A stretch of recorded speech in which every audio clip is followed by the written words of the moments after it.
पाठ 20 एक नदी एक संसद की नदी।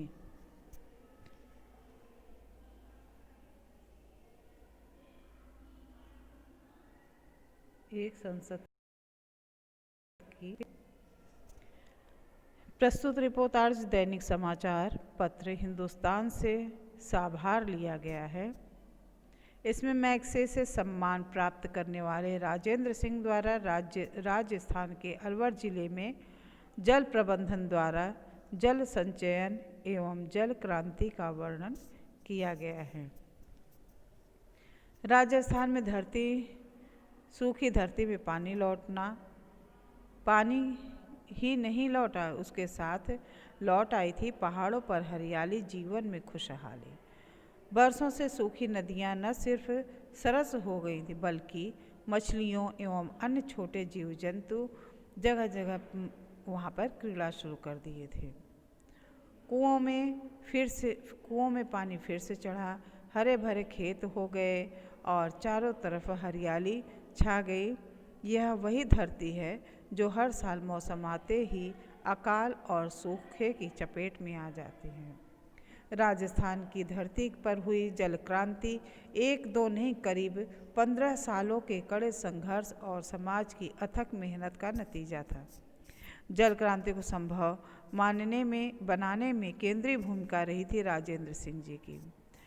इनके अथक प्रयासों से यहाँ पर 5 नदियाँ जो सूख गई थी, जैसे कि यहाँ पर सदानीर हो गई थी, उन नदियों में भी जल आ गया था।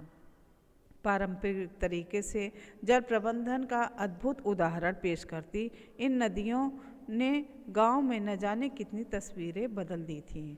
अखरी, रूपा, रेल, सरसा, भगाड़ी और जहाज वाली नदी में फिर से बहता पानी इन गांव के लोगों को जुझारू चरित्र का अद्भुत प्रमाण देता है। अलवर जिले में अपनी मेहनत से सूखी नदियों को फिर से पानीदार बनाने वाले गांव के मेहनतकश लोगों ने इन्हें अपनी संपत्ति मान लिया था। इन बैठकों में 75 गांव के लोग हिस्सेदारी थे। अखरी संसद में पानी के उपयोग की उचित कानून बनाए गए थे। सख्ती और बगैर की किसी कोताही के अमल भी होते थे। जब अखरी सहित अन्य नदियाँ सूख चुकी थी तो इन्हें पुनर्जीवित करने के लिए प्रशासन ने कोई ध्यान नहीं दिया था। लगन और मेहनत से इनमें पानी बहने लगा तो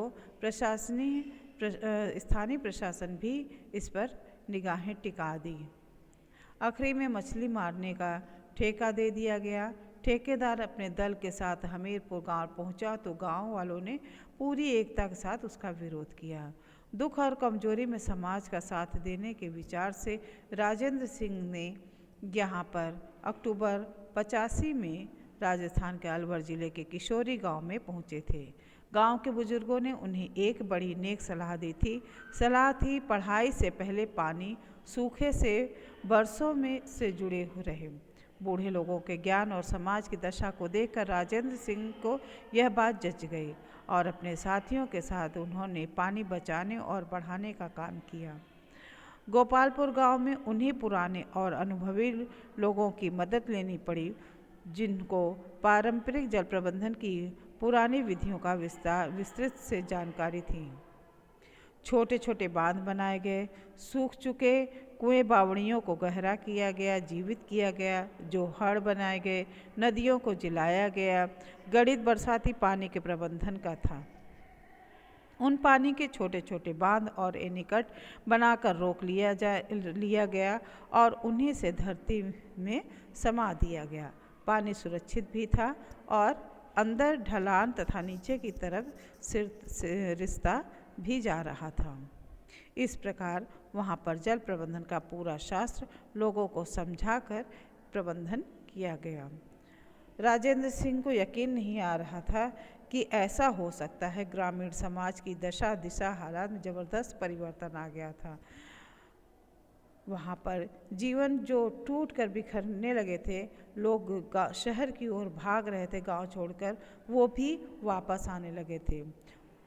गांव के लोगों ने जब समझाया कि जिस समाज में हम रह कर काम करना और सीखना भी होगा, अगर यहाँ रहना है तो काम भी करना होगा। कुल मिलाकर हालात से हारे हुए लोगों की निराशा दूर हो गई थी।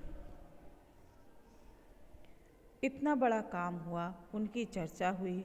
दूसरे गांव के लोग भी गोपालपुरा से पानी का प्रबंधन देखने आए और वहां से उन्होंने भी वही तरीका अपनाया और पानी के स्थानीय लोगों को पानी की व्यवस्था की गई।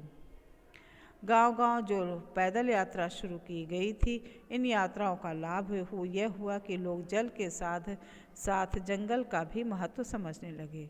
15 साल पहले शुरू हुआ छोटा सा प्रयास एक मुहिम बनकर अलवर सहित राजस्थान के दौसा, जयपुर, टोंक, उदयपुर, करौली और सवाई माधोपुर जिले में भी फैल चुका था। जिलों के सैकड़ों गांव में इन दिनों पानी बचाने बढ़ाने का काम चल रहा था। राजस्थान के जिन इलाके में पारंपरिक तरीके से जल प्रबंधन का काम हुआ था, वहाँ की तस्वीरें पूरी तरह से बदल चुकी थी। भूजल स्तर उठने से कुएं जी उठे, डार्क जोन वाइट जोन में तब्दील हो गया, हरियाली वापस आ गई, धरती भी उर्वरा शक्ति भी लौट आई, फसल चक्र भी बढ़ गया। अरावली की नंगी पहाड़ियों पर फिर से पौधे उगने लगे। अरावली पर्वत बच्चों वो है जहाँ पे मानसून तो राजस्थान तक पहुँचता था, लेकिन अरावली पहाड़ी से टकरा कर वापस लौट जाता था। अगर थोड़ा बहुत मानसून बचता भी था तो वहाँ पे छिटपुट बारिश होती थी, इसलिए वहाँ पानी की बहुत दिक्कतें थीं।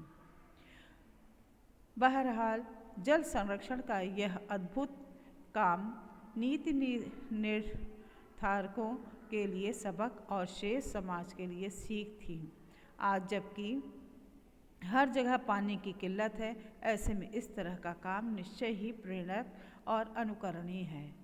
राजेंद्र सिंह भी मानते हैं कि पानी बचाओ का यह काम इस बात का स्पष्ट प्रमाण है कि आज भी हमारी परंपराएं प्रासंगिक हैं। जल संरक्षण के व्यापक काम की बदौलत राजेंद्र सिंह को मिले मैग्सेसे सम्मान ने भी हम परंपराओं की प्रासंगिकता को पुष्ट किया। निसंदेह इन्हीं परंपराओं पर विश्वास कर राजस्थान के अलावा मध्य प्रदेश, उत्तर प्रदेश, गुजरात में कई जगह जल संरक्षण का काम चल रहा है।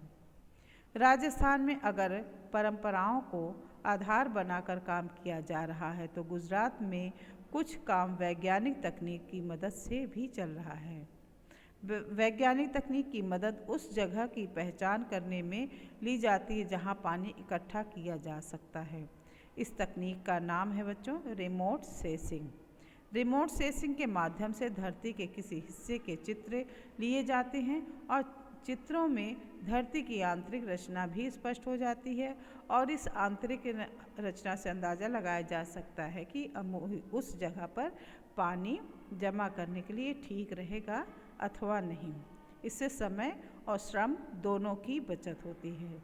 जमीन के भीतर पानी किस गति से रिसेगा, रिमोट सेंसिंग तकनीक पहाड़ी और पठारी इलाकों में ज़्यादा कारगर है। जो रिमोट सेंसिंग है वो पहाड़ी और पठारी इलाकों के लिए ज़्यादा फायदेमंद है। नेहरू विश्वविद्यालय में भी इसी तकनीक की मदद से 3 चेक डैम बनाए गए हैं। उल्लेखनीय है कि जल संरक्षण की अहमियत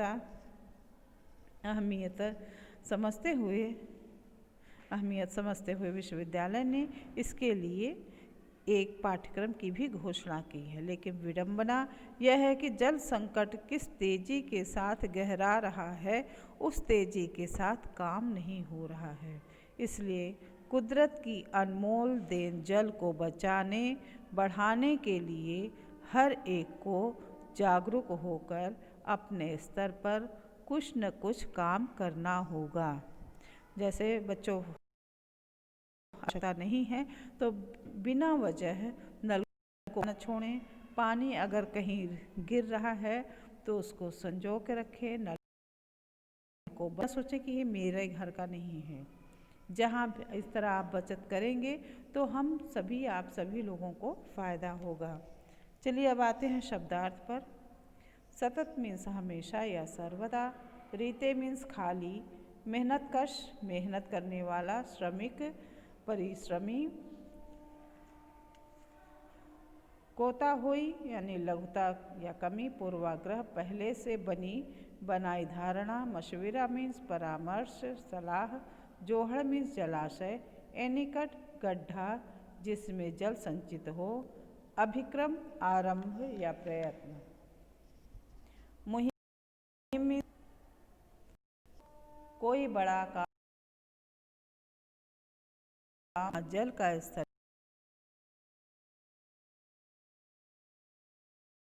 नीचे पर हो। रिमोट सेंसिंग इसके माध्यम से धरती के अंदर का चित्र लिया जाता है। बस बच्चों, आज हम इतना ही। कल आपको इस पाठ का नेक्स्ट वीडियो में इस पाठ का प्रश्नोत्तर और भाषा की बात कराएंगे। तब तक आप चैप्टर को पढ़ लीजिएगा अच्छे से और शब्दार्थ को याद कर लीजिएगा। धन्यवाद।